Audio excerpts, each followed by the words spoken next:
Now King Antiochus was going through the higher countries, and he heard that the city of Elymas in Persia was greatly renowned, and abounding in silver and gold, and that there was in it a temple exceedingly rich, and coverings of gold, and breastplates, and shields which King Alexander, the son of Philip the Macedonian, who reigned first in Greece, had left there.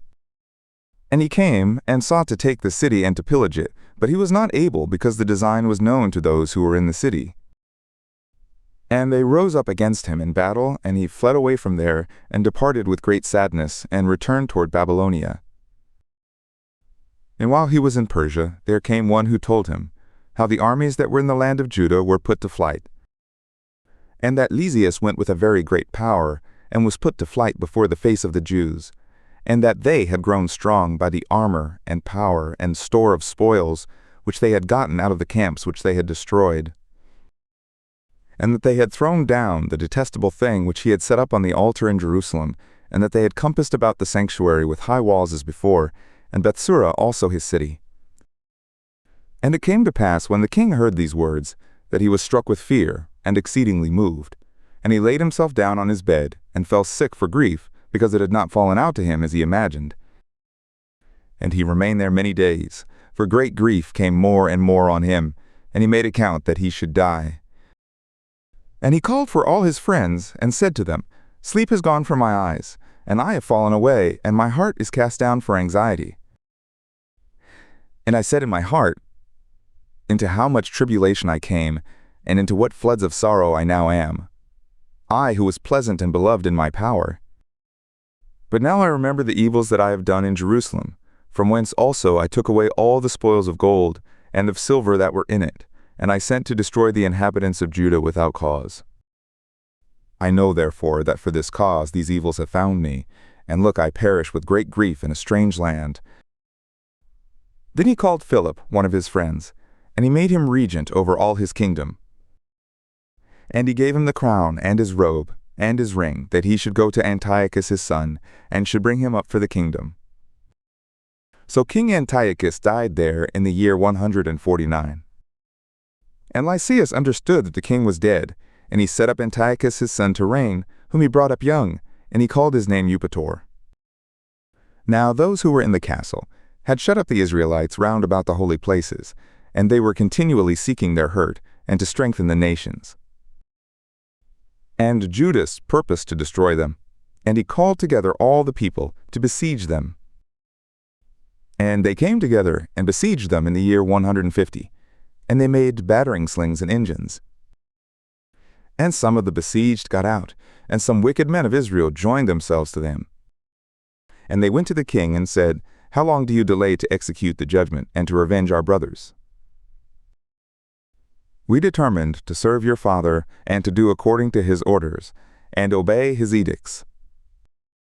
And for this, the sons of our people are alienated from us, and have slain as many of us as they could find, and have spoiled our inheritances. Neither have they put forth their hand against us only, but also against all our borders. And look, they have approached this day to the castle of Jerusalem to take it, and they have fortified the stronghold of Bethsura. And unless you speedily prevent them, they will do greater things than these, and you will not be able to subdue them. Now when the king heard this, he was angry, and he called together all his friends and the captains of his army, and those who were over the horsemen.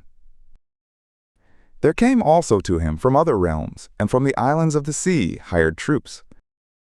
And the number of his army was 100,000 footmen, and 20,000 horsemen, and 32 elephants, trained to battle. And they went through Idumea, and approached to Bethsura, and fought many days, and they made engines, but they went forth and burned them with fire, and fought manfully.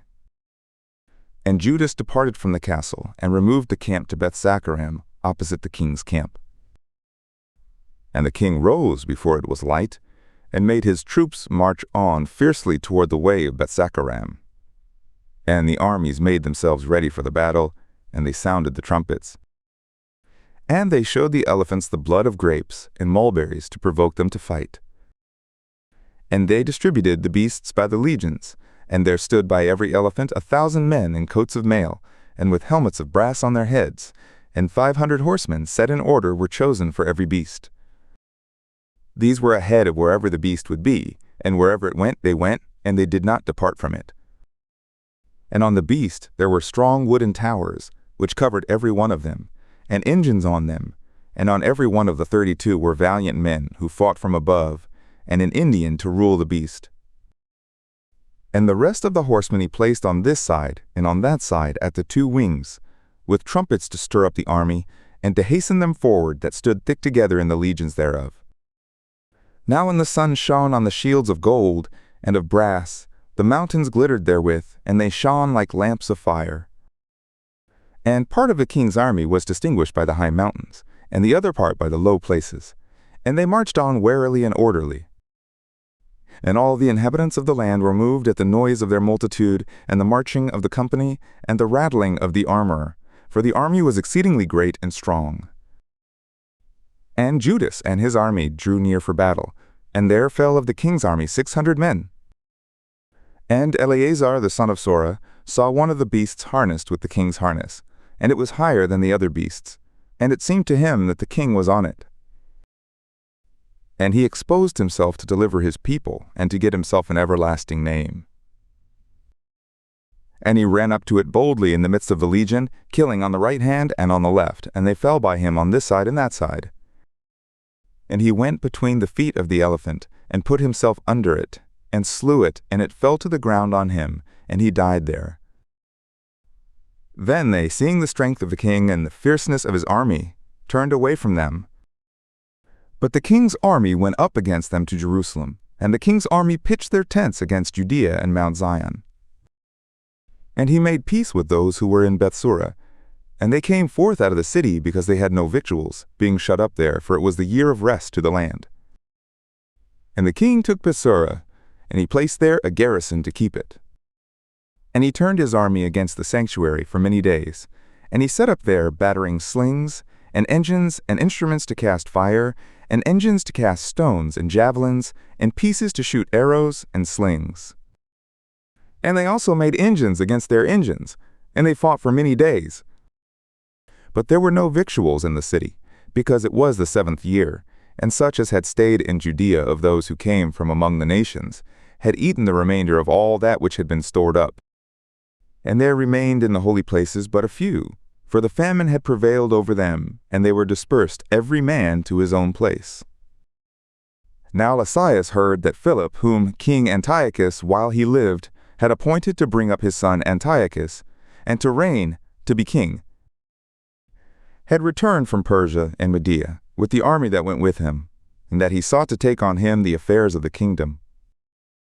And he made haste to go, and said to the king and to the captains of the army, We decay daily, and our provision of victuals is small, and the place that we lay siege to is strong, and it lies on us to take order for the affairs of the kingdom. Now therefore let's come to an agreement with these men, and make peace with them, and with all their nation. And let's covenant with them, that they may live according to their own laws as before. For because of our despising their laws, they have been provoked, and have done all these things. And the proposal was acceptable in the sight of the king and of the princes, and he sent to them to make peace, and they accepted of it. And the king and the princes swore to them, and they came out of the stronghold. Then the king entered into Mount Zion, and saw the strength of the place, and he quickly broke the oath that he had taken, and gave commandment to throw down the wall round about. And he departed in haste, and returned to Antioch, where he found Philip, master of the city. And he fought against him, and took the city,